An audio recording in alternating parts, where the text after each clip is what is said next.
আপনার নিজের ছেলে নয়। আপনার মমতার সুযোগ নিয়েছে সে, প্রতারণা করেছে আপনার সঙ্গে। আপনার স্বামীকে খুন করার উদ্দেশ্যে আপনার ছেলে সেজেছিল রাজা। ও আপনাকে বিধবা বানিয়েছে, খুন করেছে আপনার স্বামীকে। আমি জানি, সব জানি। আমি সব জেনে শুনে এদেশের বুক থেকে একজন পাপী, একজন দেশদ্রোহী বোঝা সরাতে আমি ওকে সাহায্য করেছি। রাজা কোনো প্রতারণা করেনি। কিন্তু আপনার স্বামী? হ্যাঁ, স্বামী। স্ত্রীর কাছে স্বামী সবচেয়ে বড় সম্পদ, কিন্তু যত বড়ই হোক দেশের চেয়ে বড় নয়। স্বামী, স্ত্রী, মা, বাবা, ভাই, বোন, সন্তান, কোনো সম্পর্কই দেশের চেয়ে বড় নয়।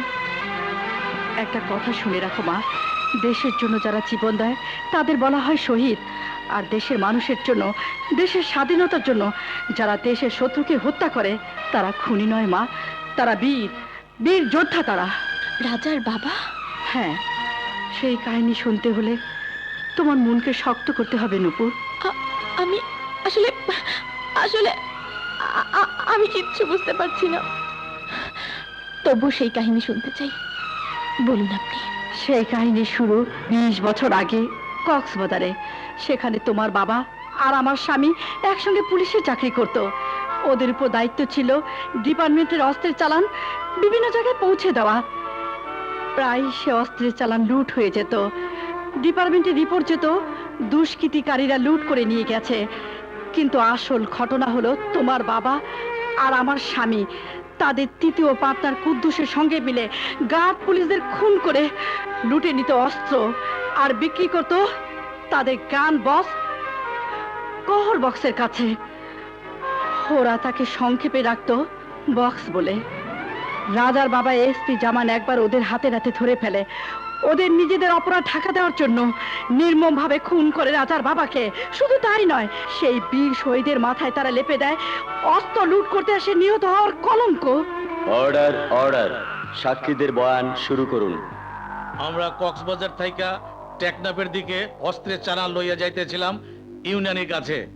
এসপি জামান চৌধুরী তার লোকজন লইয়া আমগো উপরে ব্যারিকেড দেয়, গান পয়েন্টে হগল অস্ত্র দিবার কয়। এসপি জামান আমাদেরকে টাকার ভাগ দিতে চায়। আমরা রাজি না হয়ে তাকে সরে যেতে বললে সে তার লোকজন নিয়ে আক্রমণ শুরু করে। দেশের স্বার্থে আমরা গুলি চালাইবার বাধ্য হই। তার লোকজন অস্ত্র নিয়ে চলে যাবার সময় আমরা মৃত্যুর ঝুঁকি নিয়ে গুলি করতে থাকি। এসপি জামান চৌধুরী মারা যায়, কিন্তু তার লোকজন অস্ত্র নিয়ে পালিয়ে যেতে সক্ষম হয়। মৃত জামান চৌধুরী দেশদ্রোহী বলে চিহ্নিত হয়েছে। Inspector, sir. লাশের শরীর থেকে ব্যাস পদক খুলে নাও। Yes sir.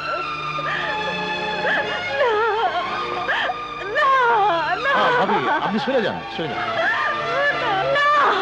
আমার স্বামী দেশদ্রোহী না, দয়া করুন স্যার, আমার স্বামী দেশদ্রোহী না। ওকে অসম্মান করবেন না, ও দেশের জন্য জীবন দিয়েছে। আমার স্বামী দেশপ্রেমিক ছিল, আপনি তো জানেন স্যার। আমার স্বামী দেশদ্রোহী হতে পারে না, পারে না। ও দেশের জন্য শহীদ হয়েছে। আমি ডিপার্টমেন্টের সিদ্ধান্তের বাইরে যেতে পারি না।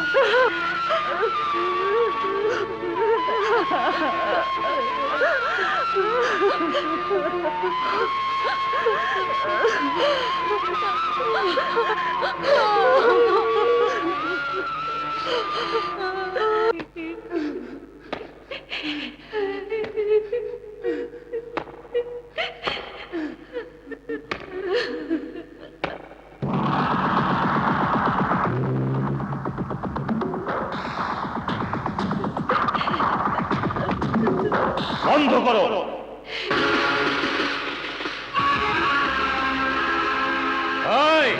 কার কব্বর করা হইতাছে যে দেশের লগে বেইমানি করছে? আদালত বিচার কইরা যারা দেশদ্রোহী বানাইছে ওই পবিত্র মাটিতে ওই বিশ্বাসঘাতকের লাশ স্থাপন হইব না। ভবিষ্যতে তোমাকে সন্তানেরা যখন ওই কবর দেখে জিগাইব ওই বেইমানের কবর এখানে কেন, তখন কি জবাব দিবা? কি জবাব দিবা?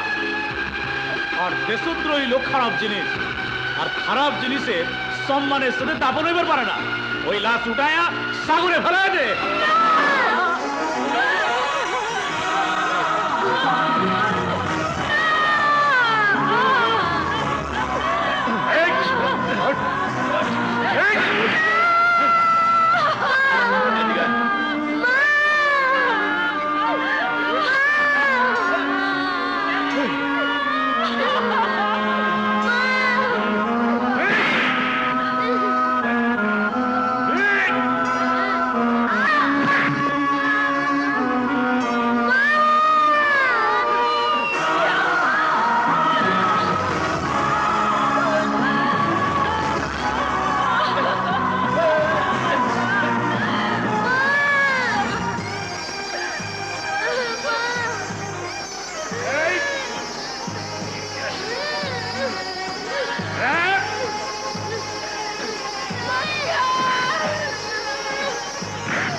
ভাই সাহেব, ওই মহিলা একজন দেশদ্রোহীর স্ত্রী।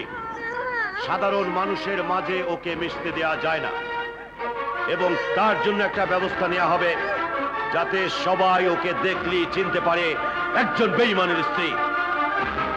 এই ব্যবস্থার সহজ উপায় হলো ওর চুল কেটে দেয়া।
এবার যা, তোর দেশদ্রোহীর স্বামীর কাছে যা। যা।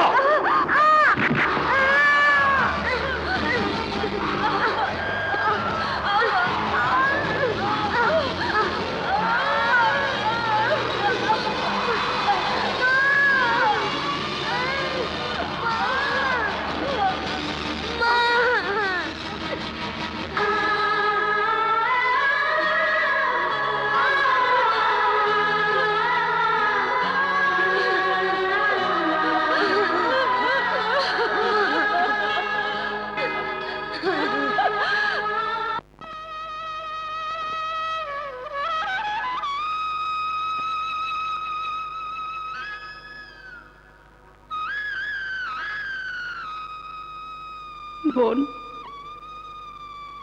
আমি তোমাকে আর রাজাকে নিয়ে যেতে এসেছি। আমরা অন্য কোথাও গিয়ে থাকবো।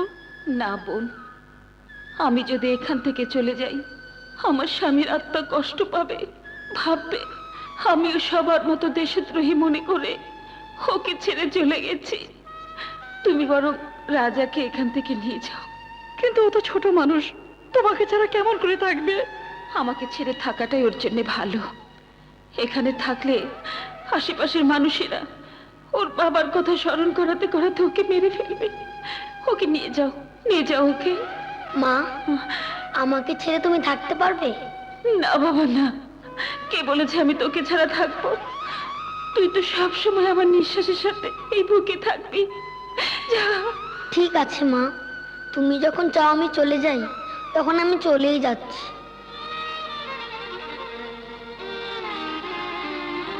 তোমার এই পবিত্র চুল নিয়ে প্রতিজ্ঞা করছি, যেদিন বাবার সম্মান ফিরিয়ে আনতে পারবো সেদিনই ফিরে আসবো।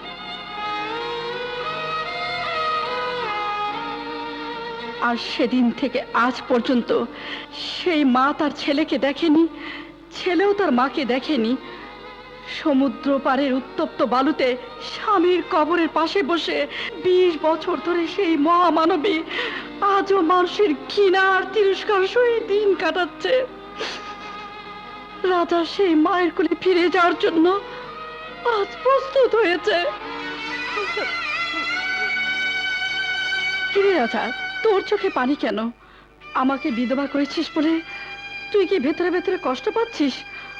আমি তো অনেক আগে বিধবা হয়ে গেছি রে, যেদিনে আমার এই স্বামীর বিক্রি করা অস্তে সন্ত্রাসী গুলিতে স্কুল পড়া নিষ্পাপ শিশুদের সাথে আমার নিজের সন্তানকে প্রাণ দিতে হয়েছে। সেদিন থেকে নিজেকে বিধবা বলে মেনে নিয়েছি, যে মানুষ হাজার হাজার নারীকে বিধবা করেছে, হাজার হাজার নিষ্পাপ সন্তানদের মৃত্যু হয়েছে যার কারণে, তাকে শুধু আমি কেন কোনো বাঙালি নারী স্বামী বলে মেনে নিতে পারে না? তোকে দিয়ে তোমার গর্ব রাধা, স্বামীর কারণে আমার যে মাথা এতদিন নিচু হয়েছিল, তোর কারণে সেই মাথা উঁচু করে কথা বলতে পারবো আজ।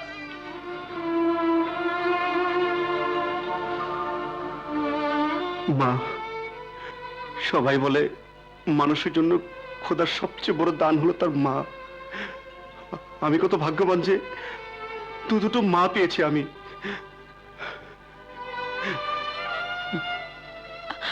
আমাকে মাফ করে দাও রাজা। নূপুর, তুমি যা কিছুই করেছো না জেনে করেছো, কিন্তু এখন আমি যা করতে চলেছি তা জানার পর তুমি আমাকে ভালোবাসতে পারবে না, শুধু ঘৃণাই করবে। আমার শত্রুদের তালিকায় সবচেয়ে উপরে যে নাম রয়েছে তা তোমার বাবার। একজন স্ত্রী যদি মানবতার জন্য, দেশের জন্য তার স্বামীর বিরুদ্ধে যেতে পারে, তবে একটি মেয়ে কেন পারবে না তার বাপের বিরুদ্ধে যেতে? পারবো রাজা, আমিও পারবো।